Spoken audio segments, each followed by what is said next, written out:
देखना चाहता हूँ कि मैं खड़ा रह सकता हूँ कि नहीं।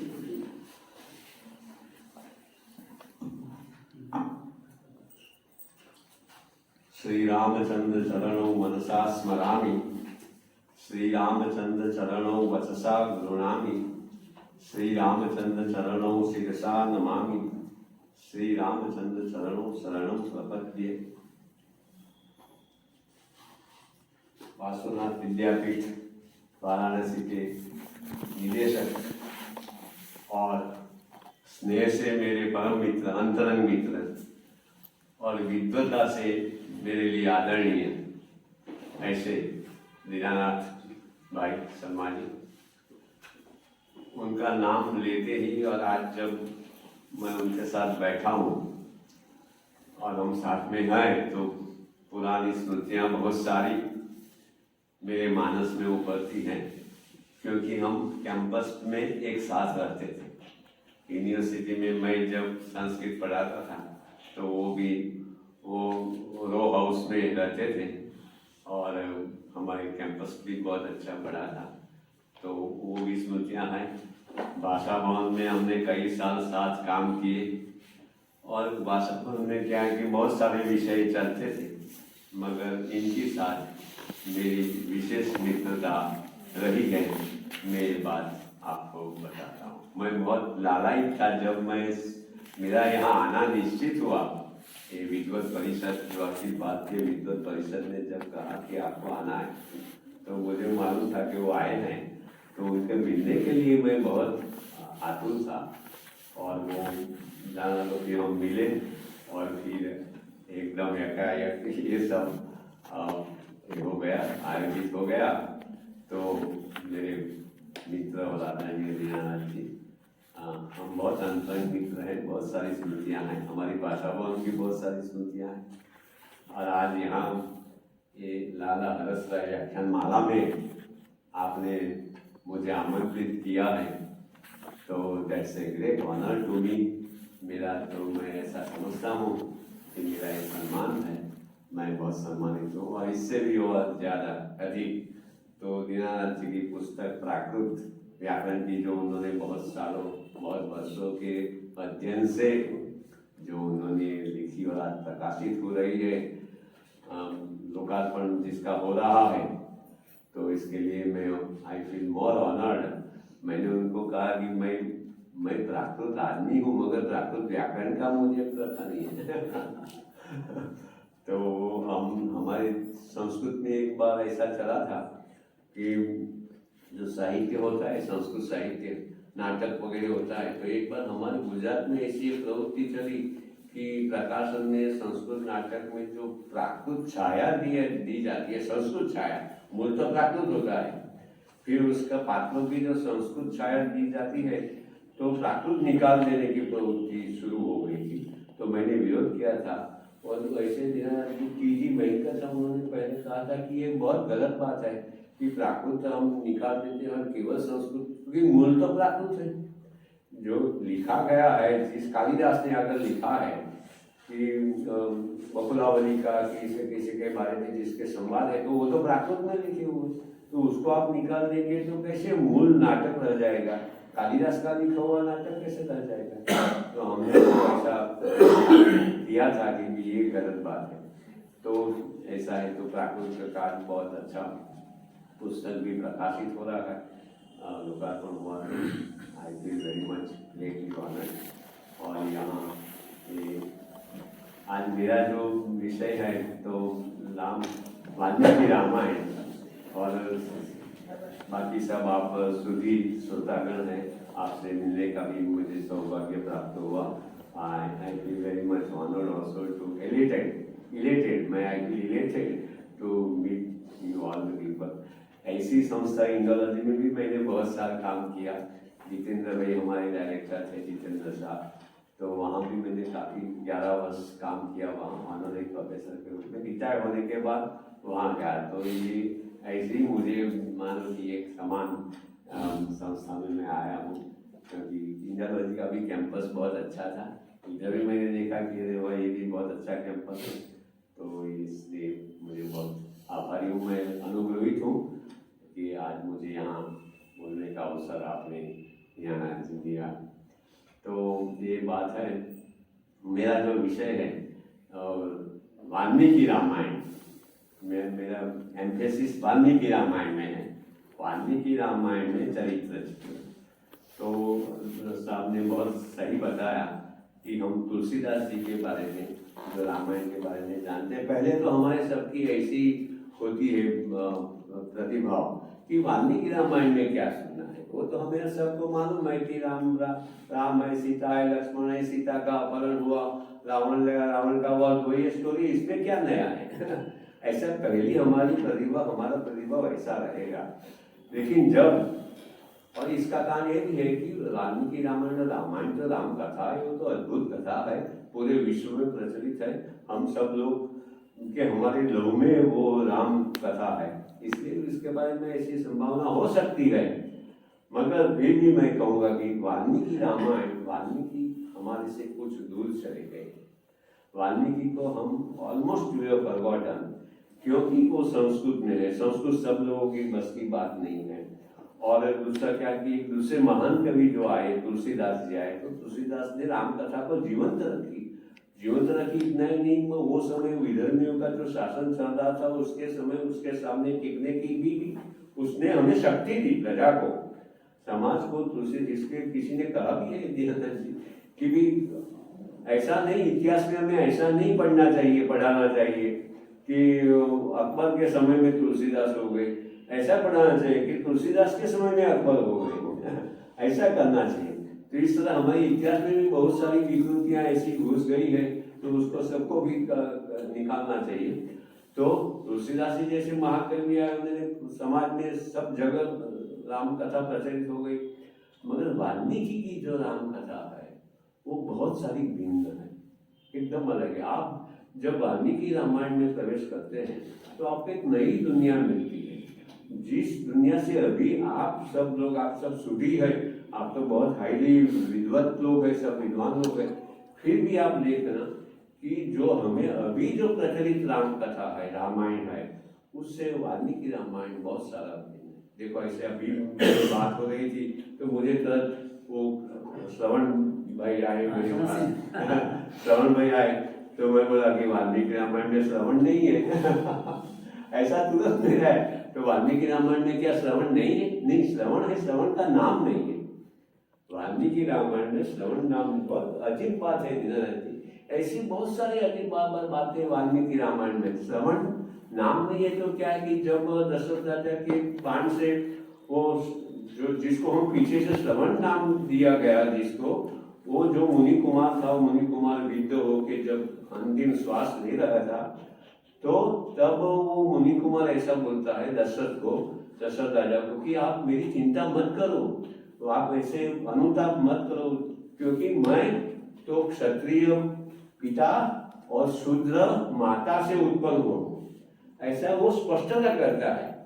इसलिए स्पष्टता करता है कि दशरथ राजा को बहुत पश्चाताप हो रहा था कि अरे मेरे हाथ से ऐसा जघन्य कृत्य कैसे हो गया, ऐसा जैसे वो। तो इसलिए वो जो बालक जो था, जो पानी भरने के लिए अपने माता पिता के तुषारपुर माता पिता के लिए पानी भरने के लिए आया था, और शब्दविधि बाण से वो हत हो गया, और दशरथ राजा को बहुत पश्चाताप हुआ। तो फिर उन्होंने उसको पश्चाताप से बचाने के लिए, और वो सही में जो अपनी परिस्थिति थी वो कही कि मैं तो क्षत्रिय पिता और वैश्य शूद्र माता से उत्पन्न हुआ हूँ, इसलिए तुम मत पश्चाताप करो। बाद में क्या हुआ मित्रों, देखो ये रामायण एक ऐसी कथा है हमारे समाज में, बहुत हजारों साल से चली। तो जैसे जैसे राम कथा चलती है, वो समय जैसा समाज होता है, इसी का प्रतिबिंब हमारे राम कथा में पड़ता है। तो इसीलिए क्या है कि जैसे आगे चलता गया, तो फिर क्या हुआ कि देवदत्त नाम आ गया, जो मुनि बालक जिसका दशरथ ने वध किया और जिसने बाण मार के हत किया, उसका क्यों नाम आ गया ऐसा देवदत्त? देवदत्त नाम ब्राह्मण का होता है, देवदत्त नाम ब्राह्मण का होता है। तो इसलिए समाज ऐसा चला। वाल्मीकि के समय में ऐसा नहीं था। समाज जब आगे चला तो आगे चलने में ब्राह्मण की बहुत सारी महत्ता बढ़ गई समाज में। तो महत्ता बताने के लिए जो कोई क्षत्रिय पिता और शूद्र माता से उत्पन्न हुए बालक को देवदत्त बना के उसकी महत्ता ब्राह्मण की स्थापित करने के लिए उसका नाम देवदत्त हो गया। और श्रवण तो फिर और बाद में आता है, श्रवण तो लोक कथा में से आता है, श्रवण नाम आता है। तो देखो ये जो प्रवाह है, जो प्रवास है, ये प्रवास भी बहुत इंटरेस्टिंग है। राम कथा का जो प्रवास है, जो हजारों साल से जिस तरह से प्रवास हुआ है, कई तरह से वो प्रवास को हम देख सकते हैं, लेकिन आज हम चरित्र चित्रण की बात करेंगे तो इससे बहुत रसप्रद है, बहुत इंटरेस्टिंग है। तो देखिए, जैसे आपने बड़े मोटे तौर पे मैं बता दूं कि वाल्मीकि रामायण में समीक्षित आवृत्ति का मैं काम कर रहा हूँ, वो एक बात है, वो मैं बता दूं। अभी संसार में दो प्रकार की एडिशंस, दो प्रकार की आवृत्तियां प्रचलित है। अभी संसार में, हमारे देश में और बाहर में दो प्रकार की आवृत्तियां। एक प्रकार है लोकप्रिय आवृत्ति। लोकप्रिय आवृत्ति जिसको हम टेक्निकली वल्गेट एडिशन बोलते हैं, अंग्रेजी में वल्गेट एडिशन है। तो जिस प्रकार से वल्गेट एडिशन जो है वो लोकप्रिय आवृत्ति, सर्वतः प्रचलित पाठ, ऐसा हम कहते हैं। सर्वतः प्रचलित पाठ जिसमें वो लोकप्रिय आवृत्ति है। लोकप्रिय आवृत्ति में हर एक प्रदेश की अलग अलग लोकप्रिय आवृत्ति है। मैं ये भी आपको बता दूं, रामायण की कोई एक कथा नहीं है, रामायण की कोई एक वाचना नहीं है, रामायण की बहुत सारी भिन्न भिन्न वाचना है, बहुत सारे भिन्न भिन्न संस्करण है। आप किसको मानेंगे?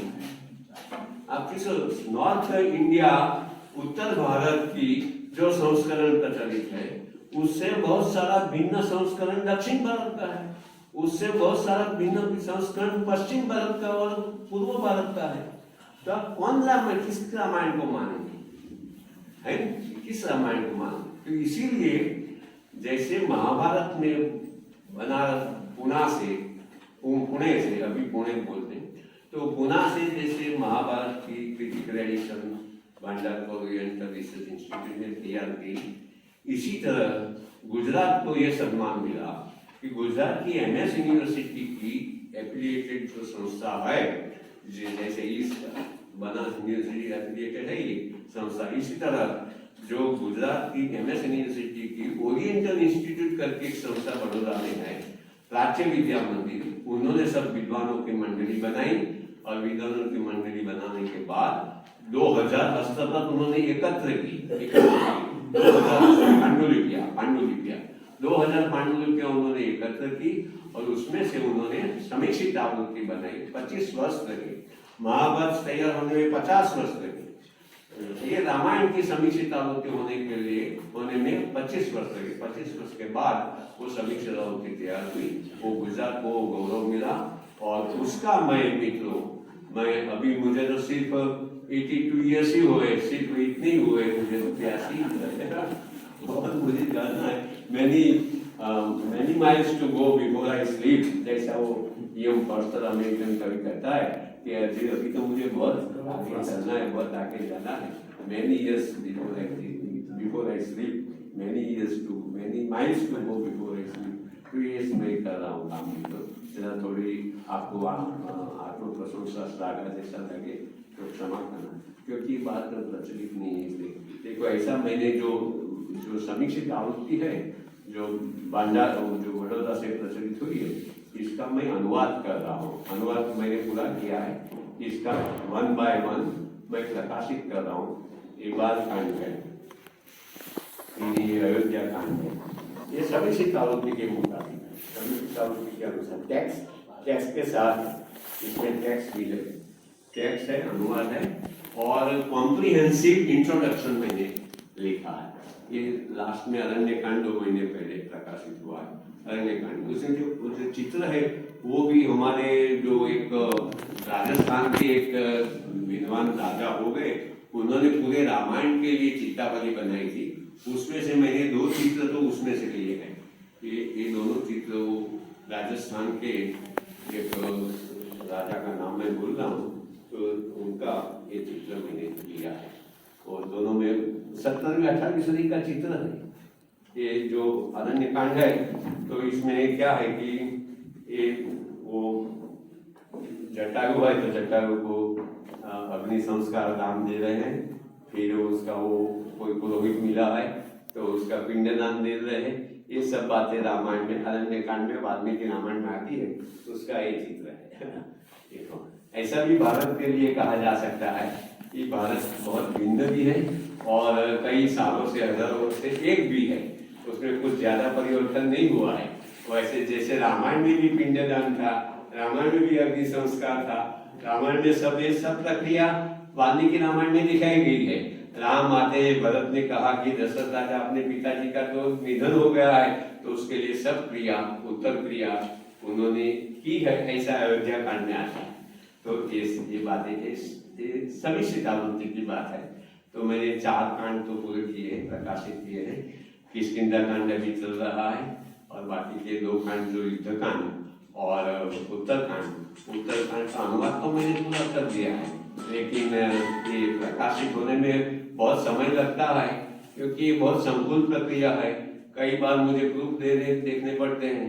हमारे प्रकाशक भी कोई खास कोई सहकार नहीं देते हैं, मदद नहीं करते हैं, तो सब प्रूफ मुझे देखना पड़ता है और कई सारे विलम्ब इसमें होते हैं। लेकिन मैं भगवान से प्रार्थना करता हूँ कि भगवान रामचंद्र, ये तुम्हारा काम है, तुम्हें मुझे काम पूर्ण कराओ, फिर अपने पास बुलाने का सोचना।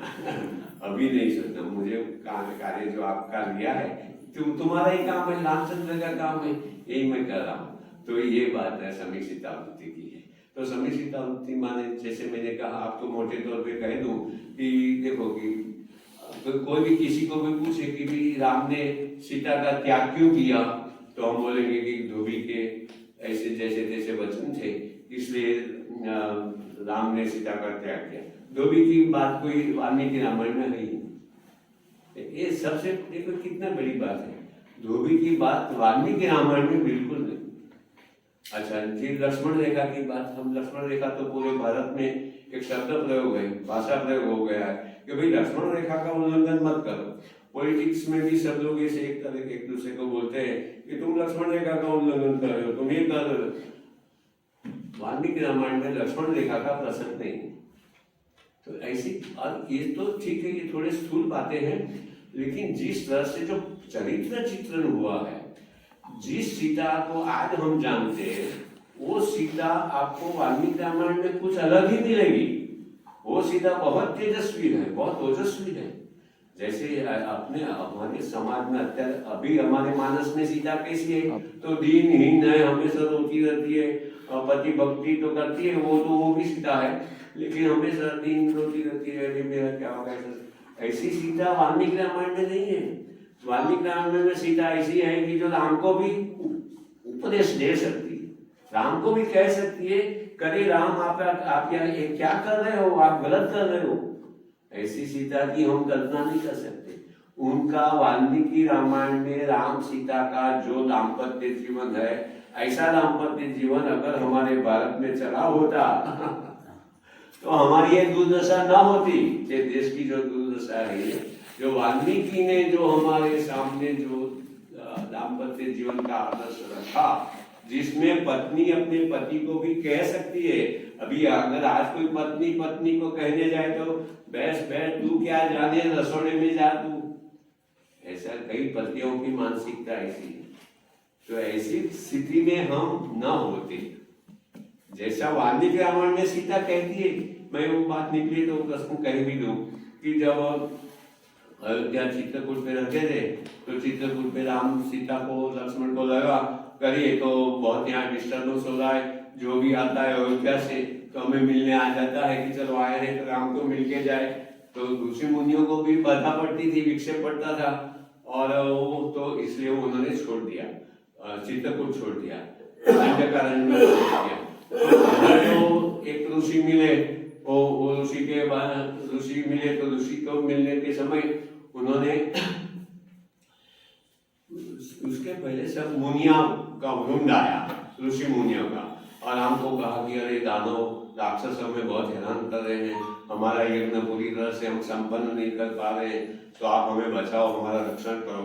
तो उस समय राम ने वो जो ऋषि मुनियों था उनको कहा, वचन दिया कि मैं वो राक्षसों का संहार करूंगा। ऐसा नहीं, अभी शुरू ही हो रहा है, में उनका प्रवेश हो रहा है, और राम ने ऐसा बोला। तो फिर बाद में सुतीक्ष्ण मुनि के आश्रम में गए, वहां एक रात सब मुनियों के आश्रम में पहले जो 14 वर्ष वनवास है उसमें 10 वर्ष तो राम, सीता और लक्ष्मण ने सब मुनियों के आश्रम में वो विजिट लेते हैं, दे विजिट एंड रहते हैं वहाँ, दूसरे मुनियों के पास से कुछ उपदेश वचन ग्रहण करते हैं वगैरह वगैरह। 10 वर्ष उनका ऐसा चला, राम, सीता और लक्ष्मण का। तो पहला सुतीक्ष्ण मुनि के आश्रम में गए, तो सुतीक्ष्ण मुनि के आश्रम में एक रात रहे, फिर बाद में सुबह में बाहर आए, जब अनुज्ञा ले ली मुनि जी की, और फिर वो समय सीता जी ने रास्ते में कहा, अरे राम ये क्या कर रहे हैं आप?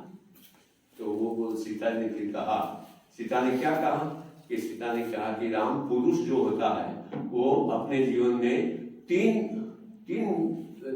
व्यसन होते हैं, उसके जीवन में 3 दुष्कृत्य करने के लिए वो शक्तिमान होता है।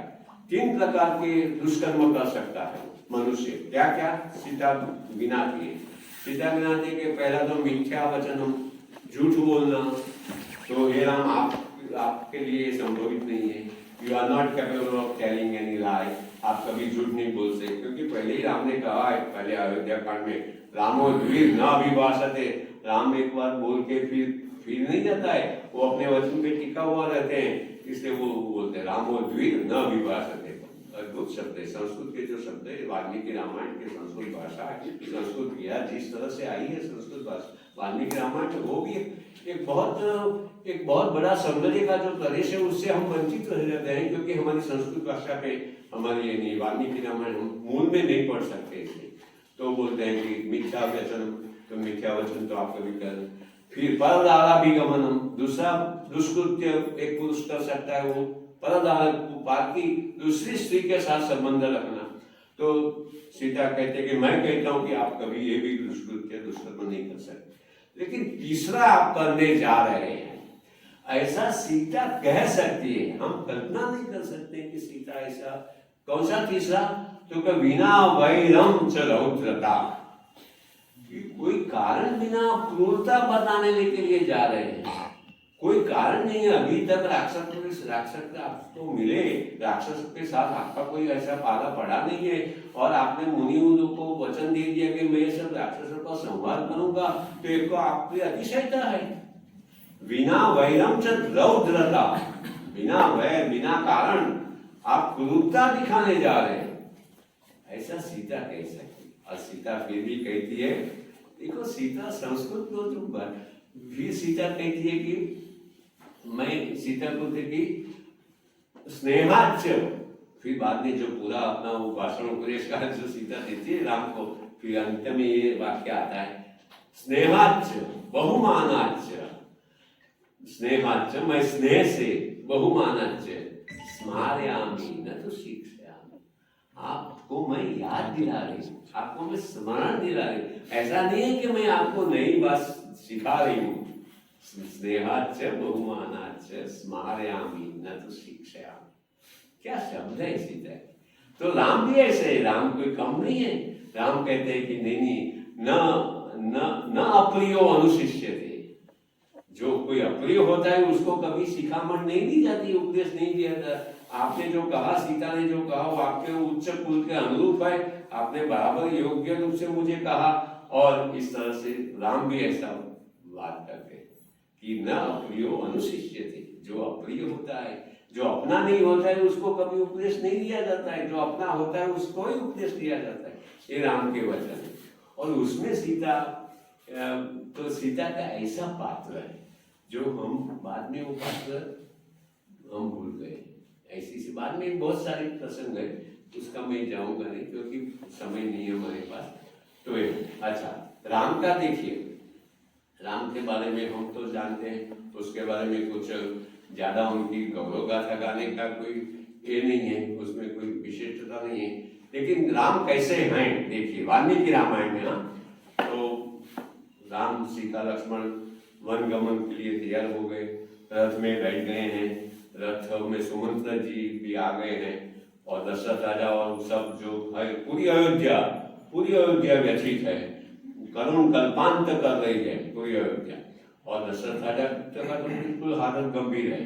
तो दशरथ राजा अपने महल के बाहर एक दरवाजे पे आ गए हैं, दशरथ राजा वहां खड़े हैं, और जो हमारा इंजीनियर जो संस्था है उसका जो दरवाजा है वहाँ राम सीता और लक्ष्मण रथ में बैठे हैं और सुमंत बस ऐसे चाबुक लगा के हमकारने की तैयारी कर रहे हैं और दशरथ राजा यहाँ से he was in the sound side, वो बोलते हैं तो वो सुन सकता है, इतना डिस्टेंस था, अंतर था।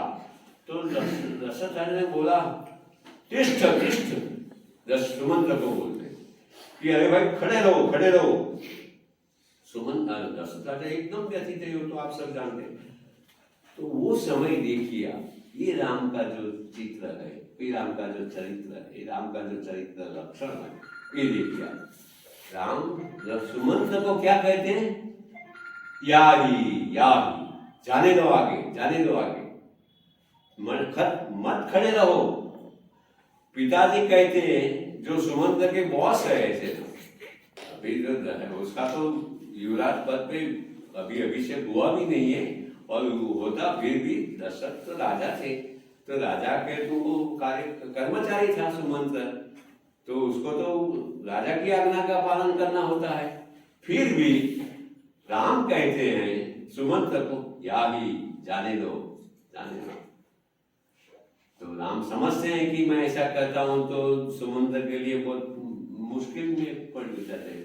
तो फिर ये बोलते हैं कि भाई देखो, कल अगर तुम वापस आओ हमें रख के, इतने सारे शब्द में वाल्मीकि रामायण में बात नहीं है, मैं ये थोड़ी कल्पना करके करता हूँ, क्योंकि उसके पीछे के जो वचन है उसके अनुसार, उसके आधार पर, कि कल अगर हमको रख के तुम वापस आओ और दशरथ राजा पूछेंगे तुम्हारे मालिक है, तुम्हारे स्वामी है, पूछेंगे अरे सुमंत क्यों, मैंने बोला था ना तुम्हें खड़े रहने के लिए, क्यों खड़ा नहीं रहा, क्यों बहुत चलती चल रही है ऐसा कैसे, क्योंकि वो बॉस है। तो तुम उस समय देखो, अभी राम क्या कहते, उस समय तुम बोलना, सुमंत को बोलते हैं राम, ना हम अश्रौषम, मैंने सुना नहीं। ये राम कह रहे हैं, क्या मतलब है इसका। फिर राम आगे वाक्य बोलते हैं, छोटा सा वाक्य, चिरम व्यथाया पापिष्ठम, चिरम दुखस्य पापिष्ठम, जितना दुख व्यथा लंबे समय चलती है तो वो बहुत पापकारी है। जितना हम खड़े रहेंगे इतनी दशरथ राजा की व्यथा और बढ़ती जाएगी और वो पापकारी है, पापिष्ठ, चिरम दुखस्य पापिष्ठम। क्या शब्द है राम के, कितना मानवीय शब्द है। हम तो ऐसे राम को सत्यवादी है, ऐसा नहीं कि राम झूठ बोल रहे, राम सत्यवादी, मगर बहुत मानवीय है। वाल्मीकि का राम है वो बहुत मानवीय, very human, humanity in ultimate sense, ऐसे तो बोलते कि चिरम दुख से, इसलिए चलो। तो सुमंत उनका मान के दशरथ राजा का कुछ सुने बिना चले, ऐसा राम। फिर आगे गए, अभी मैं थोड़े 2 महीने पहले अयोध्या जाके आया हूँ। मेरी ये सब जो वॉल्यूम मैंने तैयार किए वो राम लला के चरणों में मुझे अर्पण करने थे, इसलिए मैं वो वहाँ गया था और मैं चरणों में अर्पण करके आया हूँ। तो मैं जब वहाँ अयोध्या में गया तो मुझे लगता था अरे यहाँ राम चले होंगे, अरे यहाँ राम चले होंगे, यहाँ उन्होंने विश्राम किया होगा, ऐसा जैसे मेरे मन में भी भाव ऐसे उमड़ रहे थे। ऐसा मेरे अनुभव अयोध्या में जाके आए तो फिर देखो अयोध्या की सीमा पूरी हो गई, तमसा नदी आ गई, तमसा नदी के किनारे वो लोग खड़े विश्राम लिया, रात पड़ गई। मगर क्या हुआ उस समय, उस दरमियान, कि जो राम सीता लक्ष्मण जब वन में चले रथ में बैठ के, तो उसके पीछे अयोध्या की प्रजा पीछे दौड़ते आती है, पीछे पीछे आ रही है। बीच में राम ने कहा कि भाई आप सब वापस चले जाओ, उनके मित्र थे, दूसरे जो राजाओं थे, सामंत वगैरह जो राजाओं थे, वो सब वापस चले गए, मगर जो सामान्य जन थे, जो प्रजा थी, वो प्रजा वापस लौटने का नाम नहीं दे रहे थे। उसमें कई वृद्ध लोग भी थे, कई ब्राह्मण लोग भी थे। तो राम फिर देखा कि वृद्ध लोग भी मेरे रथ के पीछे पीछे दौड़ के आ रहे, तो रथ से उतर के उनके पास जाए।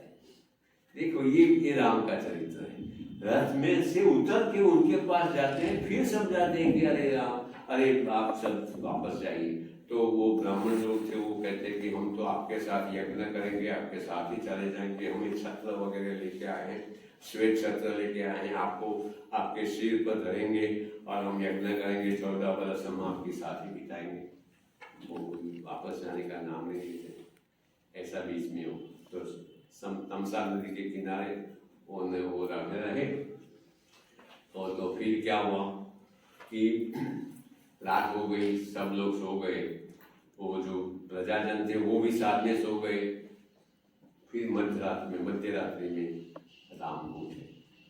मध्य रात्रि में राम उठे और राम ने सुमंत को भी उठो और कहा कि ये रथ है, उसको आप रथ को चलाओ, पहले उत्तर दिशा में ले जाओ, बाद में दक्षिण दिशा में ले जाओ, बाद में पूर्व दिशा में, पश्चिम दिशा में, ऐसे उल्टा सुल्टा चलाओ। ऐसा सुमंत को राम ने बोला और उन्होंने उल्टा सुल्टा चलाया।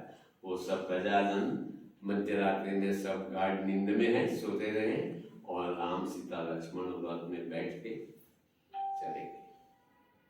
ये राम है। क्या कितना अच्छा है, क्या लक्षण है यार, कि वो उसको ज्यादा विटंबना न हो इसलिए उनको सोते हुए छोड़ के वो मध्य रात्रि को राम सीता लक्ष्मण रथ में बैठ के चले। ऐसे राम। तो ऐसे तो राम की ऐसे कई सारे लक्षण हैं। और मैं संक्षेप में फिर देखो अगले भी कैसे राम है। ये सब जो लक्षण है मेरे ख्याल से हमें अभी ध्यान नहीं। ये जो राम की जो मानवीयता के जो उनका चेहरा है, हमें आज तो मेरे लिए भी इष्ट है, मेरे लिए भी इष्ट, मेरे हृदय में, अपने हमारे सबके हृदय में राम एक देव के रूप में बसते हैं। फिर भी वाल्मीकि रामायण में देव का मनुष्य स्वरूप है, इस तरह उन्होंने चित्रण किया है। रावण का वध हुआ है, युद्ध भूमि में रावण का शव है, और फिर राम ने हनुमान जी को बोला कि जाओ सीता को समाचार दो।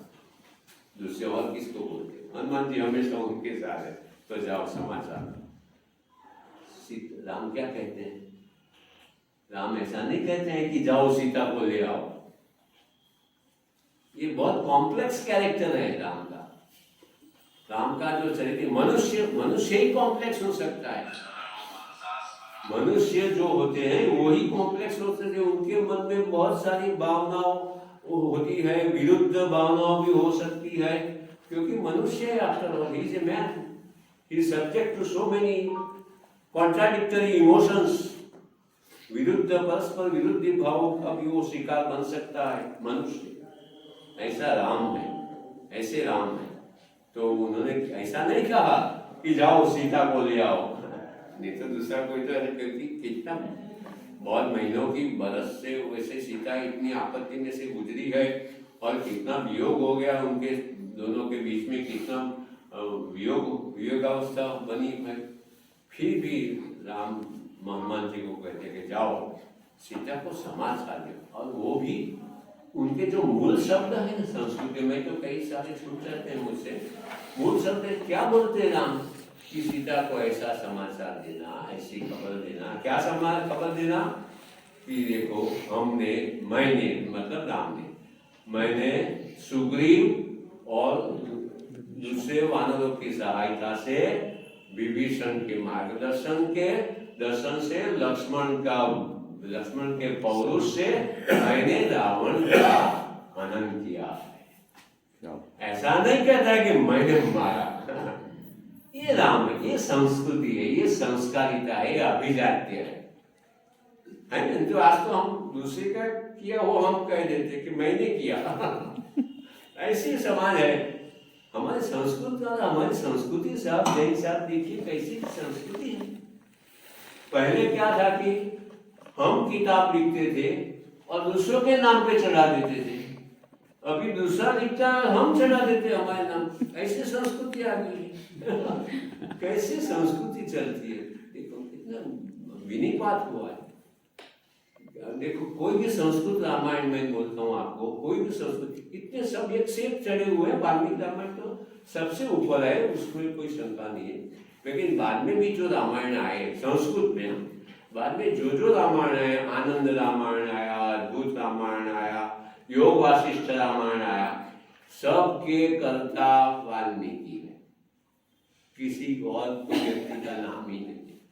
देखो कितनी आत्मा का कितना विलोप हो सकता है, कहाँ तक हम अपना आत्म विलोपन कर सकते हैं। आत्म विलोपन की हमारी संस्कृति है कि ये सब योग वासिष्ठ रामायण बहुत बड़ा 35,000 श्लोकों का ग्रंथ है, 35,000 श्लोक रामायण से, अपना वाल्मीकि रामायण से भी बड़ा। अच्छा, दूसरा आनंद रामायण है, आनंद रामायण 14वीं-15वीं सदी का है, महाराष्ट्र का है। आनंद रामायण इतना बढ़िया रामायण है, जबरदस्त, कोई हम जानते ही नहीं वो रामायण को। आनंद रामायण इतना जबरदस्त रामायण है, बहुत बढ़िया रामायण है। तो आनंद रामायण, मगर सबके कर्ता वाल्मीकि है। तो ये जो लोग आए, वो लोग जो महाकवि जो आगे हो गए, उसको अंजलि देते हैं हमारी ओर से, वो जो अपनी अपनी ओर से विनम्र अंजलि, जो महाकवियों के कवि है वाल्मीकि। वाल्मीकि जैसा कोई हुआ नहीं जगत में, वाल्मीकि रामायण जैसी ऐसी कोई काव्य नहीं है। तो इसको वो अंजलि देते हैं, तो अपना नाम मिटा देते हैं। ये तो वो भी बहुत अच्छा काव्य, आनंद रामायण भी बहुत बढ़िया है, उसके लिए एक अलग व्याख्यान चाहिए, ऐसे रामायण है। अद्भुत रामायण भी बहुत अच्छा है, योग वासिष्ठ तो फिलोसफी की दृष्टि से अनुपम है, मगर कोई अपना नाम नहीं जुड़ता है। वो अपनी विनम्र अंजलि, वो जो कवियों का कवि जो खड़ा है, जिसकी जटा में से बाकी के सब कवि निकले हैं, वो वाल्मीकि को अंजलि देते हैं। तो ऐसी हमारी संस्कृति है, वो संस्कृति का कितना विनिपात हुआ है वो हम देख सकते हैं। तो हनुमान जी को कहा, ऐसा सब शब्द कहे कि भाई ऐसा कहना, और फिर देखो ये जो समीक्षित होती है ना, उसमें 18,766 वर्सेस है, और जो पॉपुलर एडिशन है जो मैंने पहले बताया, वो पॉपुलर एडिशन में 24,000 श्लोक है, 24,000 पॉपुलर एडिशन में 24,000 है, समीक्षित में अंदाज से 5,000 श्लोक निकल गए। तो 18,766 मुझे फिगर हमेशा याद रहेगी, क्योंकि इसके साथ ही मैं अभी जीता हूँ, ऐसा है। तो अभी भी मुझे याद आता है कि टेबल पे किष्किंधा का बुक पड़ा है ऐसा। तो ये 5,000 श्लोक निकल गए, तो ये समीक्षित होती है। तो देखो, तो फिर राम, एक छोटा सा शब्द, 19,000 श्लोकों में एक छोटा सा एक फ्रेज आए, अगर हम स्वस्थता से, शांति से, धैर्य से न पढ़े तो संभव है कि शब्द छूट जाता है, शब्द छूट, असंस्कृत है। तो उसमें क्या कहते हैं फिर हनुमान जी को राम, विभीषणम अनुगुणाय। दीनानाथ जी देखिए साहब, क्या कैसी बात है, विभीषणम अनुगुणाय, विभीषण की अनुगुणा लेके तो राम को क्या कहने की जरूरत थी, राम ने तो उसको राजा बनाया।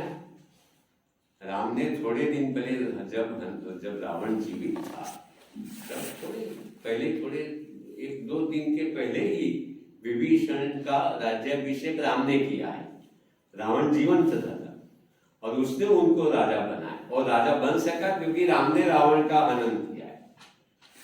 दूसरा कोई होता तो अरे उसको क्या पूछने के, मैंने तो बनाया उसको ऐसा कह सकते, ऐसी भावना मन में रख सकते थे, ऐसी मानसिकता रख के वो चल सकते थे, और उसमें कोई अतिशयोक्ति नहीं थी, सच तो था ही। फिर भी विभीषण अनुगुणाय, तो ऐसे फ्रेजिस तो कई छूट जाते हैं। विभीषण की छुट्टी लेके, अनुगुणा लेके आप जाओ। तो फिर हनुमान जी सीता जी के पास गए। राम ने जो कहा वो तो कहा। हनुमान जी एक ऐसा कैरेक्टर है कि वो जो he always crosses a bridge, जिसकी उसको उनको सूचना दी गई है उसके ज्यादा करके आते हैं हनुमान जी ऐसे, उनको जब सीता की खोज के लिए हनुमान जी को भेजा था, तो उनको रामचंद्र जी ने ऐसा नहीं कहा था कि तुम लंका जला के आओ, अक्षय को भी मार के आओ, सब अशोक वाटिका का ये होता, तो ऐसा नहीं कहा था। फिर भी वो सब करके हनुमान आए। तो अभी भी हनुमान की वो लक्षण, एक चरित्र चित्रण है, ये वाल्मीकि का चरित्र। ये ऐसा जो जीवंत चरित्र चित्रण है दीनानाथ जी, वो पिछले युगों में नहीं मिलता है, जो वाल्मीकि में है। तो बोलते हैं हनुमान जी वहां बोलते हैं, सीता को संदेश तो दे दिया, उसमें भी ऐसा है कि विभीषण बाद में आता है, वो बात बाद में करूंगा।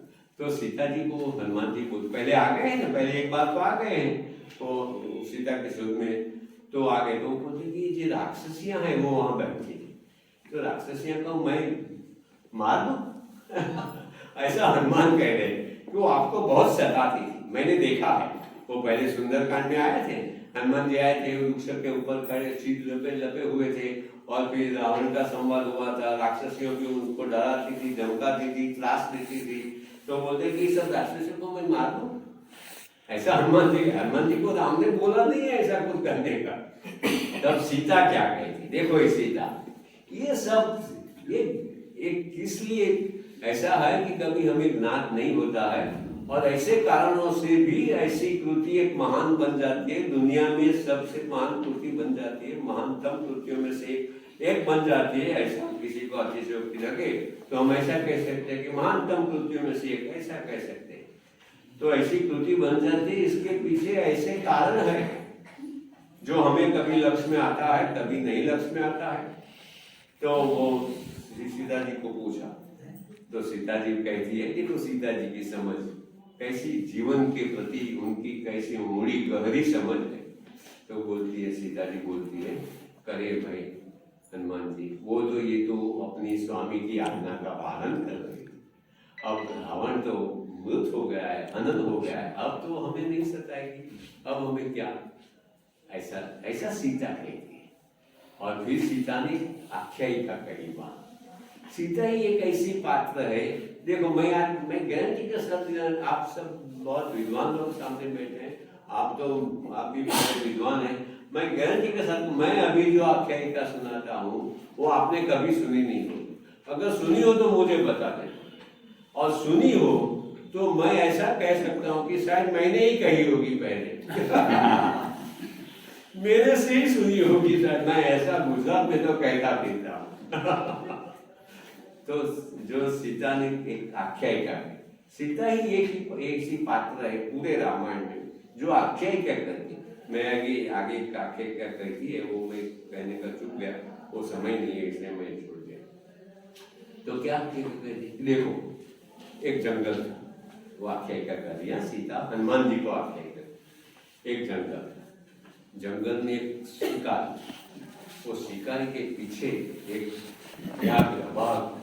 बाघ इसके पीछे पड़ा है।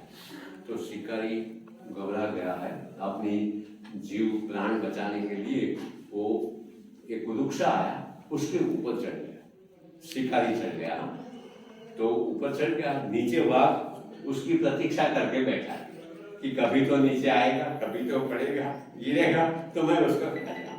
अच्छा, वो में उसमें क्या हुआ कि वो जो वृक्ष के ऊपर चढ़ गया जो शिकारी, तो पहले से एक रीछ वहां था, पहले से वहां रीछ अंदर ऊपर बैठा हुआ था। तो जो नीचे जो व्याघ्र है, वाघ है, वो वाघ ऐसा वो रीछ को बोलता है कि देखो ये जो शिकारी आया है, वो शिकारी तुम्हारा भी दुश्मन है और मेरा भी दुश्मन है, तो तुम उसको गिरा दो तुम उसको गिरा दो। एक वो नीचे वाला वाघ बोल रहा है, तो फिर वो रीछ कहता है कि नहीं ऐसा मैं करूंगा तो बहुत अधर्म होगा, ऐसा रीछ कहता है। वो अभी मेरे पास, उसका कहने का भाव ऐसा है कि अभी वो मेरा पड़ोसी है, हम एक ही वृक्ष पर रहते हैं। देखो ये भी कितनी अच्छी भावना है, इसलिए मैं ऐसा नहीं कर सकता हूँ, मैं उसको धक्का नहीं दूंगा, मैं उसको गिरा नहीं सकता हूँ। ओके, फिर क्या हो कि थोड़े समय पसार हुआ, ऊपर जो मनुष्य था वो भी सोने लगा, नींद आ गई उसको, तो बाघ नीचे बैठा है, रीछ है, और फिर रीछ भी थोड़ा ये हुआ, तो फिर वो बाघ मनुष्य को कहता है कि देखो मैं तुम्हारा प्राण का बलिदान देता हूँ, तो वो रीछ को धक्का मार, तुम वो रीछ को धक्का मार दो तो मैं तुम्हें खाऊंगा नहीं, तुम मुझे तुम्हें खाने की कोई व्यवस्था, तुम बच जाओगे। तो मनुष्य आप कल्पना कर सकते हैं क्या होगा अभी अभी सांप्रत समझ के अनुसार धक्का देता है मनुष्य, मनुष्य वो रीछ को धक्का देता है। तो रीछ क्या है कि वो तो जंगली प्राणी है, जंगल में बसने वाला है, तो वो तो वृक्ष से सबसे आदि था, तो इसलिए गिरते गिरते उसने एक डाली पकड़ ली, वो नीचे नहीं आया, ऊपर वृक्ष पर ही रुक गया। अभी फिर व्याप कहता है रीछ को कि देखा ना मनुष्य ने तुमको धक्का दिया, दगा बोल रहे हो मनुष्य, तुम अभी मनुष्य को फिर से धक्का दिया। तो बोलता है कि ऐसे उनके साथ मैं अगर ऐसा व्यवहार करूं तो कैसे चलेगा, ऐसा मैं नहीं कर सकता। फिर वो कहता है कि सीता कहती है कि को खलु न अपराध्यति न कौन अपराध्यति, कौन खलु अपराध्यति, कौन अपराध तो कौन नहीं करता है, किसका अपराध नहीं होता है, ये सीता का वचन है। गोल्डन लेटर्स में लिखने जैसा बेहतर है ये वचन है, कौन खलु अपराध्यति, कौन नहीं अपराध करता है, सब अपराध करते हैं। उसके जैसे का अगर हम व्यवहार करेंगे तो कैसे चलेगा, ऐसा सीता है। तो सीता का ये जो कैरेक्टर है, सीता की जो ये आख्यायिका है, ये जो रीछ और व्याघ्र और मनुष्य की जो आख्यायिका है, कितनी अद्भुत आख्यायिका है। मनुष्य के लिए हमेशा के लिए अपने बोध वचन दे जाती है, ये कितनी जबरदस्त आख्यायिका है। तो ये ऐसे सीता भी ऐसी है, रामायण भी ऐसा है, राम भी ऐसा है, तो ये सब बातें आप देखिए जबरदस्त है। तो रामायण में जो मैं कहता हूँ जो अच्छा समीक्षावृत्ति का एक दो बातें बता दूं कि जरूरत क्या है समीक्षावृत्ति। एक तो वाल्मीकि ने न लिखे हुए जो शब्द है, श्लोक है, वो घुस गए लोकप्रिय आवृत्ति, तो वो निकालने की जरूरत थी।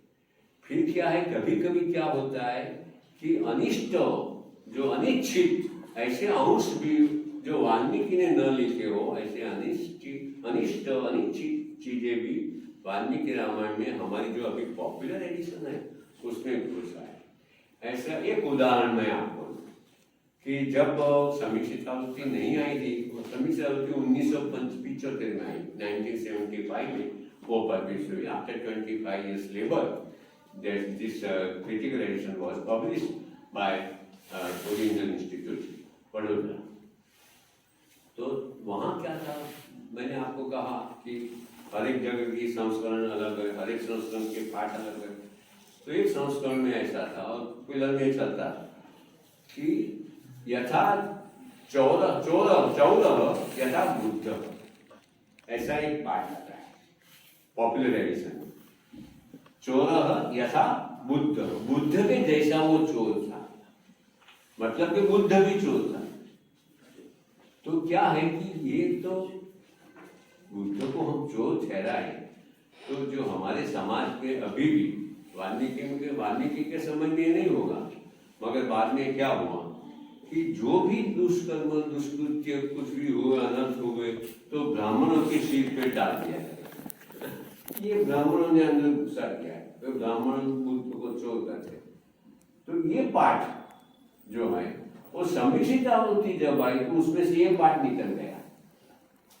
तो इसलिए मतलब कि वाल्मीकि के शब्द नहीं है, वाल्मीकि रामायण में, मूल रामायण में वाल्मीकि रामायण में नहीं है। तो इससे क्या होता है कि बड़ा अनर्थ हो रहा था, विसंवादिता का प्रॉब्लम हो सकता था, वो निकल गया कि अगर बुद्ध को हम चोर कहे तो आधुनिक समय में नहीं चलेगा ये बात।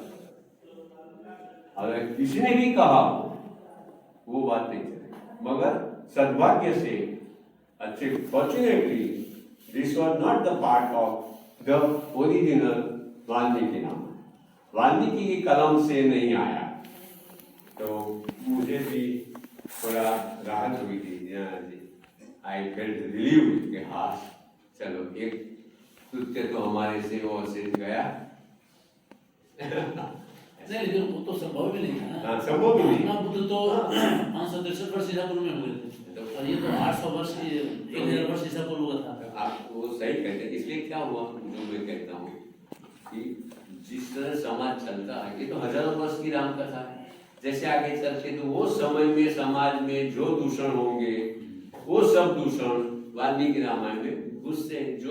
जो मान्यताएं थी, जो रिवाज थे, समझो कि सीता जो वाल्मीकि रामायण में सीता है वो पुख्त उम्र की है, शी इज क्वाइट एडल्ट। तो कई रामायण में बाद में ऐसी बात है कि सीता बहुत छोटी है, 5-6 बरस की है। ऐसा कैसे चलता? वाल्मीकि रामायण में Sita is quite adult. Sita ने कहा है कि मैं अयोध्या में रही हूं, मैं विवाह के बाद हमारे दोनों के ब्याह हो गए, बाद में मैं कई साल, कितने साल उसमें स्पष्टता नहीं है वाल्मीकि रामायण में, लेकिन बहुत साल मैं रही हूँ। और हमने मनुष्य के जो भोग होते हैं, एडल्ट लोगों के, पुख्त उम्र के लोग जो भोग सकते हैं, वो सब भोग भुंजाना, स्वयं भुंजाना, ऐसा सीता कहती है। तो पुख्त उम्र की, मगर वो छोटी उम्र की 6 साल की, 7 साल की सीता की बात क्यों आई? वो समय में विधर्मियों से बचने के लिए, अगर स्त्री, लड़की विवाहित होती है तो विधर्मी फिर उसको दास नहीं देगा, विधर्मी उसको छोड़ देगा। ऐसी मान्यता की प्रचलन में ये रामायण में ये बात है, क्योंकि रामायण का प्रभाव बहुत था ना, रामायण का समाज पे प्रभाव बहुत था, इसलिए ये बात आई। अभी देखिए दूसरे एक श्लोक कह के मैं अपनी बात पूरी करता हूँ। एक श्लोक है, बहुत अच्छा श्लोक है वाल्मीकि रामायण में, किष्किंधा खंड में आता है। अभी किष्किंधा खंड पे महाराज मेरा प्रूफ रीडिंग चल रहा है। नाहम जानामि केयुगे, नाहम जानामि कुंडले, नुपुरे तु अभिजानामि, नित्यम पादाब्ज वंदना। जब राम और लक्ष्मण सीता की शोध में निकले, सीता का अपहरण हो गया है और वानरों से मिले, सुग्रीव से मिले, तो सुग्रीव ने उन वानरों ने कहा कि भी कोई महिला को कोई अपहरण करके जा रहा था, तो कोई राक्षस जा रहा था और उसने ऊपर से थोड़े आभूषण फेंके हैं, तो ये आभूषण आप देखो और बताओ कि सीता के है क्या? ऐसा सुग्रीव और वानरों ने राम को बोला। तो फिर राम तो एकदम व्यथित थे, राम में पूरी स्पष्टता नहीं थी कि वो कह सके, तो फिर लक्ष्मण को ये सब आभूषण बताए। वो समय का ये श्लोक है जो मैंने कहा। नाम जब बताया लक्ष्मण को ये श्लोक बताए, तब लक्ष्मण क्या बोले? ये श्लोक बोले, ना हम जानामि केयुगे, मैं केयुर बाजूबंद भी मैं नहीं जानता हूँ, नहीं पहचान रहा हूँ। ना हम जानामि कुंडली, मैं कान में पहनने का गहना भी नहीं पहचान पा रहा हूँ। नुपुरे तो अभिजानामि, मैं हमेशा नुपुर को मैं जान सकता हूँ, पहचान सकता हूँ कि सीता के है, क्योंकि मैं हमेशा उनके चरण कमल में वंदन करता हूँ। इसलिए मैं अभी ये श्लोक जो है ना जैन साहब, ये श्लोक जो है पांडे साहब, ये श्लोक निकल गया है समीक्षितावृत्ति में से। श्लोक तो बहुत अच्छा है, बहुत बढ़िया श्लोक है। हम सब लोग जो कविता प्रेमी है वो आफरीन हो जाएंगे कि अरे वाह क्या बढ़िया श्लोक है, क्या पुरुष और स्त्री के चरित्र की कितनी उदात्ततम अभिव्यक्ति है, ऐसा हम कहेंगे। मगर समीक्षितावृत्ति में दो बातें हैं। समीक्षितावृत्ति में एक तो लॉजिक भी काम करता है, तर्क के अनुसार भी समीक्षितावृत्ति तैयार हुई है, और दूसरी पांडुलिपि के आधार। तो अब दूसरी लॉजिक में क्या है, मैंने कहा आपको अयोध्या में भी सीता, राम और लक्ष्मण वगैरह जो चारों भाइयों का ब्याह हो गया, तो ब्याह होने के बाद बहुत सारे वर्ष वो अयोध्या में रहे। तो ऐसा क्या संभवित है कि लक्ष्मण ने कभी सीता माता का कभी चेहरा न देखा? ऐसा क्या संभवित है? अच्छा ये जाने दो अयोध्या की बात। वन में आए, जंगल में आए, जंगल में वो लोग 14 बरस में से 13 बरस तो साथ में रहे। जब 14वां बरस शुरू हुआ तब सीता का अपहरण हुआ है। ये जो अगर हम समयानुक्रम देखें तो समयानुक्रम से 13वां बरस लगभग पूरा होने आया है और रावण आया है और सीता का अपहरण कर गया है। तो देखो कि 13 बरस, लगभग 13 बरस तो राम, सीता, लक्ष्मण साथ में रहे। और वाल्मीकि रामायण में कई जगह ऐसा आता है, कई प्रसंग ऐसे आते हैं कि जिस प्रसंग में स्वयं राम कहते हैं लक्ष्मण को कि भाई लक्ष्मण तुम सीता को संभालो, मैं इस राक्षस के साथ निपटता हूं। ऐसा कई प्रसंग है, एक विराट का एक राक्षस आता है, उसके साथ ऐसा प्रसंग आता है कि तुम सीता को गुफा में ले जाओ। तो ऐसे 13 वर्ष में क्या कभी लक्ष्मण ने सीता के मुख कमल को देखा ही नहीं होगा? ऐसा कैसे संभव है? यद्यपि श्लोक बहुत अच्छा है, चमत्कृति भरा है, चमत्कृति है उसमें, चरित्र के उदात्तम, लेकिन मेरा ये भी कहना है कि क्या लक्ष्मण ऐसा पुरुष है कि एक सीता की कोई स्त्री के मुख को देखने मात्र से विवल हो जाएगा, उसका चारित्र भंग हो जाएगा? क्या ऐसा लक्ष्मण है? और दूसरी ओर सीता भी क्या ऐसी है? सीता तो सीता है, चरित्र में सीता जैसी तो कोई है नहीं, ऐसी सीता है। तो क्या सीता भी इसी तरह अपना चरित्र खो देगी? ये जो श्लोक है ना, वो हमारी संस्कृति, भारतीय संस्कृति जब निर्बल हो गई है, वो समय का प्रतिबिंब है कि जिसको हम देखते हैं हम विवल हो जाते हैं। ऐसा कैसा समाज है? ऐसी कैसी संस्कृति है कि कोई पुरुष एक स्त्री को देखे, कोई स्वाभाविक रूप से स्वस्थता से अपने कोई शुद्ध रूप से नहीं देख सके? ऐसा कैसा समाज है? ऐसा समाज हमारा था ही नहीं। मगर ऐसा समाज शायद आया होगा तो उस समय की ये श्लोक आ गया अंदर। कविता बहुत अच्छी है, बहुत अद्भुत है कविता, लेकिन फिर भी ये वाल्मीकि रामायण में नहीं हो सकती। इसलिए झाला साहब हमारे गुजरात के थे, वो जो अपने किशनगढ़ में दीवान जी लोलाराय माकड़ है, लोलाराय माकड़ ने जो किशनगढ़ कांड का जो समीक्षित संपादन किया है वो लोलाराय माकड़ है, वो भी बड़े आगू विद्वान थे। तो उनको ये लगा कि निकाल दिया, और पांडुलिपियां, ऐसा नहीं कि हमको लगा निकाल दिया, ऐसा नहीं होता, पांडुलिपियों के आधार पर है। तो समीक्षित आवृत्ति की इसलिए आवश्यकता है। मैंने आपको पहले कहा ना, उत्तर भारत, दक्षिण भारत, पूर्व भारत, पश्चिम भारत, सबके संस्करण अलग अलग है, तो किसको मानेंगे आप? इसीलिए समीक्षित आवृत्ति की जरूरत, इसलिए इसी तरह से, इस वजह से बहुत सारी गलत फहमियां भी दूर हो जाती हैं और वाल्मीकि अद्भुत विश्व में एक अनुभव उसका जो काव्यत्व है, उसकी जो कविता है, वो कविता तो अभी हमने कुछ उसका कुछ भी परिचय हमारे पास नहीं है। अद्भुत कविता है, अद्भुत संस्कृत भाषा है। संस्कृत भाषा जिस तरह से अनुष्टुप छंद में वाल्मीकि ने जो बहाई है, ऐसा फिर कभी ऐसा इतनी अद्भुत है। और हमारे वाल्मीकि रामायण की हमने दूसरे अभ्यास बहुत किए कि वाल्मीकि रामायण संस्कृति का कोश है, वाल्मीकि रामायण कुसुम की कथा है, वाल्मीकि रामायण दो संस्कृतियों का संघर्ष है। ऐसी तरह बहुत सारी थियरियां भी आई और प्रचलित हुई, मगर वाल्मीकि रामायण सबसे ऊपर एक अनुपम काव्य कृति है, वो हम भूल गए, वो भी है। तो इस तरह ये भी बात हमें ध्यान में, तो मैं अपनी शक्ति, मेरी यथाशक्ति मुझे काम कर रहा हूँ। आप सब भी मेरी ओर से प्रार्थना कीजिए कि भगवान मेरे पास काम पूर्ण कराए। आपने मुझे अवसर दिया, आपने मुझे शांति से सुना, इसलिए मैं आपका बहुत अनुग्रहित हूँ, आभारी हूँ। और मुझे अवसर दिया जाना जी, मुझे आपके मिलने के लिए तो हालात ही था ही, मगर एक अच्छा अवसर भी आपने प्रदान किया, तो सबका बहुत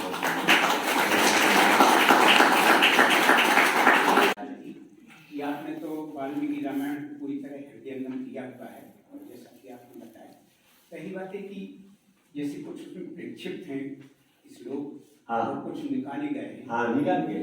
इनका कारण क्या हो सकता है? क्या समाज की परिस्थितियां तत्कालीन? अच्छा, दूसरी एक और स्थिति, उसमें मैंने पढ़ी है थोड़ी सी रामायण, वाल्मीकि रामायण विशेष करके, उसमें एक जो सबरी का प्रकरण है, उसमें लिखा है सबरी श्रमणी इत्यर्था, और रामचंद्र जी सबरी से पूछते हैं कि आपका ये श्रमणी धर्म यानी सात्विक का जो धर्म है वो कैसा चल रहा है, और वो पूरा दिखाती है कि देखो हमारे गुरु की यहाँ समाधि हुई थी, वो कितना प्रकाश निकल रहा है, इस तरह से वो श्रमणी बतलाती है। तो इस श्रमणी कौन थी, वो क्या हो सकती है, इस तरह आपने कुछ श्रमणी यानी साध्वी, उसको मैंने एक लेख भी मेरे आया है, वाल्मीकि रामायण का सबरी प्रकरण, तो मैंने उसमें ये सिद्ध किया है, जैसा उसका चरित्र है सबरी का, कि वो एक जैन आर्यिका थी, साध्वी थी, ये मैंने बताया। तो आपकी ये क्या अवधारणा आप बताइए, तो मुझे भी इससे ज्ञान बहुत मिलेगा। अच्छा सवाल है। लेकिन देखो इस सब सवालों का इस तरह के तो सब बहुत सारे प्रसंग वाल्मीकि रामायण के बारे में उपस्थित किए जा सकते हैं, किए गए हैं। इस सब का उत्तर ये है कि जो आप किस रामायण को ऑथेंटिक मानेंगे, पहला प्रश्न हमारा। सबरी और श्रमणी में आपको 2 पाठ मिलते हैं ऐसा अभी मैं मान लेता हूँ, क्योंकि मुझे पता नहीं, मैंने जो संस्कृत में तो मैंने श्रमणी ऐसा पाठ नहीं देखा, लेकिन फिर भी मैं मान लेता हूँ कि 2 पाठ प्रचलित। मेरे पास उल्लेख नहीं, मैं आपके पास सही, आपकी बात मैं मानता हूँ कि श्रमणी पाठ है। तो ये 2 पाठ में से किस पाठ को आप मानेंगे, इसका क्या धोरण क्या है, क्या ऑथोरिटी क्या है? तो अभी देखिए मैं आपको कहता हूँ, क्योंकि पूरे भारत में और नेपाल में भी रामायण बहुत प्रचलित। नेपाल में भी हमने वो पांडुलिपियां मंगवाई थी। तो पूरे भारत में हर एक प्रदेश में अलग अलग पाठ है। तो अलग अलग पाठ में से आप कौन सा पाठ मानेंगे? गीता प्रेस वाला। हाँ, तो गीता प्रेस वाला प्रक्षिप्त पाठ है वो, उसमें जो गीता प्रेस वाला नहीं, बहुत लंबा प्रकरण कैसे? हाँ ठीक है, मगर गीता प्रेस वाला भी समीक्षित आवृत्ति नहीं है ना, क्योंकि गीता प्रेस वाले अपने जो उत्तर भारत और दक्षिण भारत दोनों का समन्वय करके उन्होंने निकाला है, मगर कई पाठ पश्चिम भारत और पूर्व भारत से भी लिए गए हैं। तो क्या कौन से पाठ को आप इतनी बात तो स्वीकारेंगे ना कि कौन सा पाठ, किस पाठ को आप अधिकृत मानेंगे? क्योंकि देखिए संस्कृत में सब हस्तप्रत मिलती है, संस्कृत में लिखी हुई मिलती है, तेलुगु में लिखी हुई मिलती है, 2000 हस्तप्रत है, बराबर 2000 पांडुलिपियां, उसमें से कौन सी पांडुलिपियां? अच्छा दूसरी बात यह है, मैं एक जनरल बात बता देता हूँ आपको कि समीक्षित आवृत्ति में दीनानाथ जी, समीक्षित आवृत्ति में दक्षिण भारत का जो संस्करण है उसको मोर ऑथेंटिक, ज्यादा प्रामाणिक इसलिए माना गया है कि उसमें मूल एक तो जो टीकाकार है ना वाल्मीकि रामायण सब साउथ के हैं, कोई उत्तर भारत का नहीं है। एक कोई खास अपवाद हो, बाकी सब जो बड़े बड़े तिलक है, गोविंद राज है, रामानुज है, तो ये सब जो बड़ी बड़ी टीकाएं हमारे पास है, अभी जो मिलती है, अभी 7 टीकाएं मिलती है। ये 7 टीकाओं के टीकाकार सब दक्षिण भारत के मूल रामायण नहीं, तो फिर उनके पास जो पाठ होगा, उन्होंने जो टीका लिखी वो उनके पास जो पाठ होगा उसके पर लिखी नहीं, तो वो पाठ भी जिसको आप प्रामाणिक मानते हो सकता है उसमें भी ये भी जो मैंने हो सकता है। इसलिए तो समीक्षित आवृत्ति में उनका भी पाठ नहीं लिया गया है, ऐसा नहीं कि सब उसका पाठ, मगर जनरली अपने उत्तर भारत में क्या था कि यहाँ संस्कृत एक वाइब्रेंट लैंग्वेज था। उत्तर प्रदेश में उत्तर भारत संस्कृत वो जमाने की मैं बात कर रहा हूँ कि वहाँ संस्कृत एक वाइब्रेंट थी, बहुत अध्ययन होता था। एक काशी तो उसका मथक था, केंद्र था, तो सब अध्ययन होता। इसलिए वो क्या करते थे कि कुछ भी अगर अशुद्धि दिखाई दे तो सुधार देते थे। वो जो यहाँ के जो पंडित लोग थे, यहाँ के माने उत्तर भारत के जो पंडित लोग थे जिनके पास जो हस्तप्रत थे, अभी देखो पहला ही श्लोक में बस ये बात करके पहला ही श्लोक है, देखो मैं आपको एक बात बता रहा हूँ तो स्पष्ट हो। पहला श्लोक क्या है? तपस्वाध्याय निरतः तपस्वी वांग विदाम्बरः नारदम परिप्रपच्छ वाल्मीकि मुनि को। वाल्मीकि ने नारद को पूछा। अभी देखो इसका पहला 2 पाठ इसमें उपलब्ध है। ये पहले श्लोक में जय साहब 2 पाठ उपलब्ध है। पहला पाठ में बोलता हूँ, तपस्वाध्याय निरतः तपस्वी वाग विदाम्बरः, सब पहली विभक्ति। नारदम दूसरी पंक्ति, नारदम परिप्रपच्छ वाल्मीकि ही मुनि पुंगव। तो नारदम एक ही विभक्ति में एक है, नारद के लिए कोई विशेषण नहीं है, सब विशेषण वाल्मीकि के लिए है। ये उत्तर भारत का पाठ है। फिर से मैं बोलता हूँ, तपस्वाध्याय निरतः तपस्वी वाग विदाम्बरः, फिर दूसरी पंक्ति, नारदम परिप्रपच्छ वाल्मीकि ही मुनि पुंगवः। श्रेष्ठ मुनियों में श्रेष्ठ तपस्वी वाल्मीकि जो हमेशा तप स्वाध्याय में रत रहते थे, उन्होंने नारद को पूछा। अरे भाई तुम सब विशेषण अगर तुम्हारे है तो नारद को पूछते क्यों? सब विशेषण अगर वाल्मीकि अपने लिए लगाए हैं, ये सब आप समझे ना, सब विशेषण। अभी एक उत्तर भारत का पाठ, दक्षिण भारत में क्या है? दक्षिण भारत में अभी जो विशेषण जो वाल्मीकि के उत्तर भारत में लगे थे वो सब विशेषण दक्षिण भारत में नारद को लगे हैं। वाल्मीकि को एक ही विशेषण है, तपस्वी, बस। तपस्वी वाल्मीकि ने तपस्वाध्याय निरतम, फिर वो जो आगे तपस्वी वाग्विदाम्बरम नारदम मुनि पुंगवम नारदम तपस्वी वाल्मीकि परिप्लवट से। तो देखो ये बड़ा उसमें एक बहुत आती है सर, जो सबरी अभी रहा ना, सबरी और समड़ी में ध्वन्यात्मक साम्य नहीं। ध्वन्यात्मक न, मगर उस पे श्रमणी स्पष्ट लिखा हुआ है कि उस श्रमणी धर्म पूछ रहा है कि आपका जो श्रमणी धर्म है, रामचंद्र जी पूछ रहे हैं उससे कि ये कैसा चल रहा है, और उसमें सबरी नाम ही नहीं आया है। सबरी नाम नहीं आता ना, तो आप थोड़ा सा आप देखिएगा, हाँ, जिसको आप बहुत प्रामाणिक मानते हैं उसमें भी देखिएगा। मैं आपसे संपर्क करूंगा। सर श्रमणी कहीं भी पाठ नहीं है, मैं अभी बता देता हूँ। श्रमणी कहीं भी पाठ नहीं है। सर एक मेरी शंका है, आपको आपने जो बताया कि रिवाइज एडिशन और पॉपुलर एडिशन, हाँ जी, उसमें काफी अंतर है और 25,000 से श्लोक निकाल दिए। हाँ एक श्लोक आता है लंका कांड में, हाँ हनुमान जब जाते हैं सीता के यहाँ, हाँ तो सीता पूछती है कि प्रभु कैसे हैं हाँ, अच्छा, और और कैसे हैं, उनका आहार वगैरह कैसा चल रहा है। हाँ तो एक श्लोक आता है, वो जो हनुमान कहते हैं कि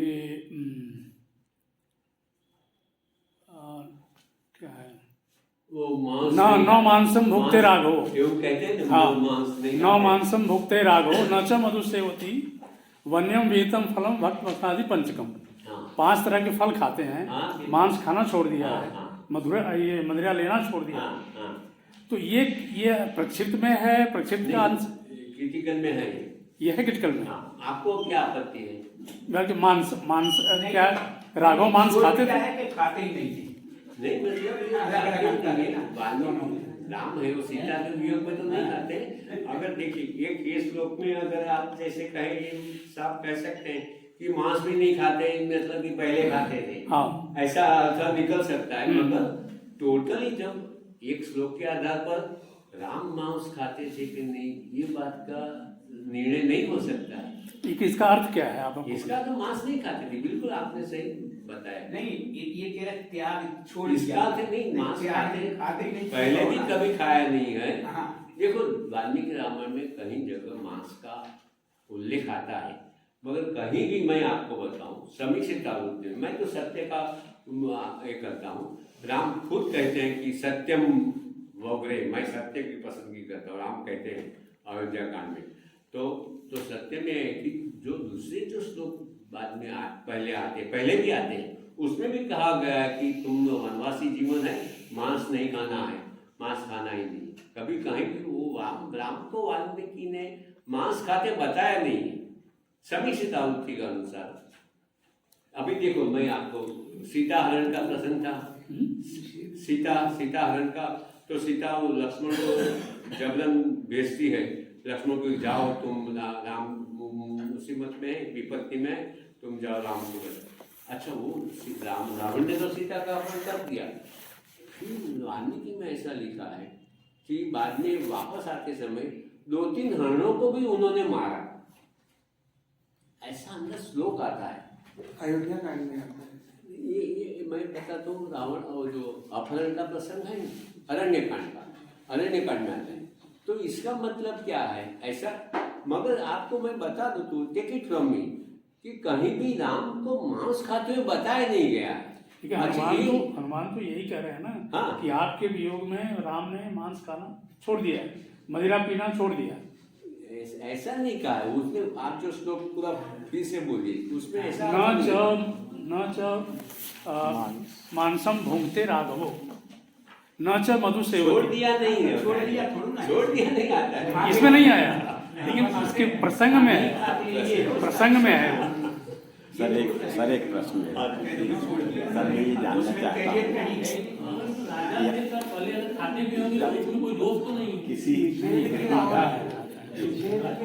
कृति का हम संपादन करते हैं या उसकी टीका वगैरह लिखते हैं, तो क्या उस समय हम तर्क के आधार पर मूल जो हमारे आचार्य हैं, लेखक हैं, कवि हैं, तो क्या हम उनके मूल के जो उनका मूल है, जो उनके जो मानसिक वृत्ति है उनकी, वो जिस मानसिक वृत्ति से उन्होंने लिखा है वहाँ पर, क्या हम तर्क के आधार पर मूल पाठ को बदल सकते हैं? क्या मूल पंक्ति को हम निकाल सकते हैं, मूल श्लोक को निकाल सकते हैं क्या? नहीं साहब, आपके पास भी तर्क के आधार पर नहीं बदल सकते, लेकिन मेरे व्याख्यान में मैंने कहा ऐसा नहीं कहा। तर्काश्रित आपने कहा ना, तर्क कहा, मगर पांडुलिपियां मुख्य है।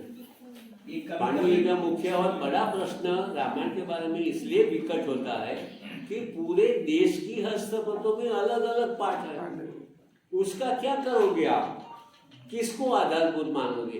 हमारे इसमें हमें सावधान रहना पड़ेगा कि हमारे में प्रादेशिकता न आ जाए।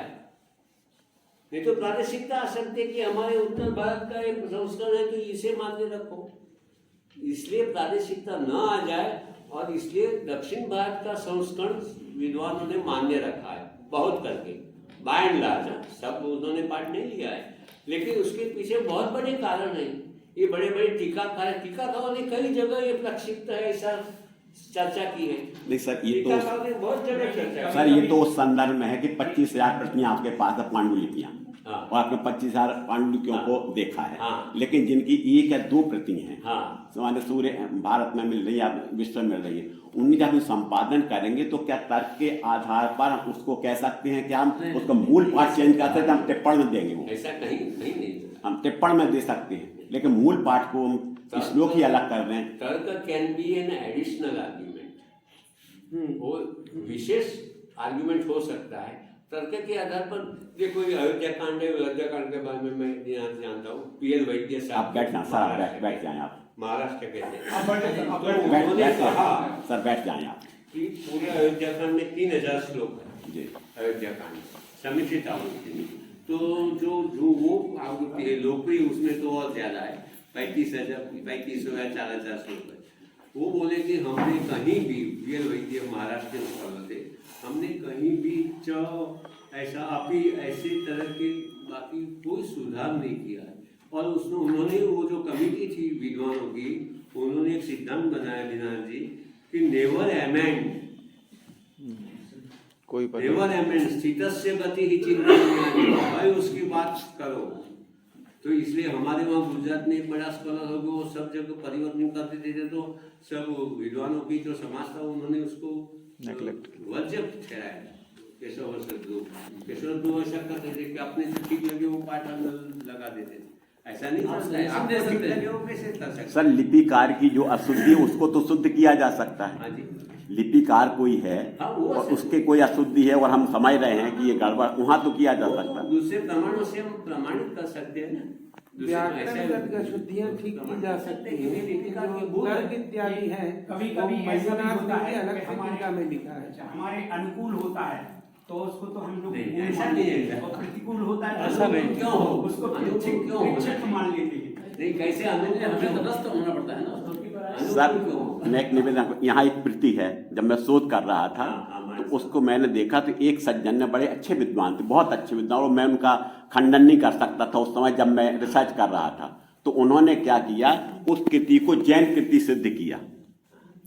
अब मेरे सामने आया, मुझे पुस्तक में लगी वो, मैंने देखा कि उसमें सिर्फ जो है ना, जहाँ वो शिव लिखा हुआ है, शिव को उन्होंने नमस्कार किया है, क्योंकि लिपिकार मुझे लगता कि जैन होगा, जैन धर्म उसकी श्रद्धा होगी, तो उसने शिवम की जगह जिनम कर दिया।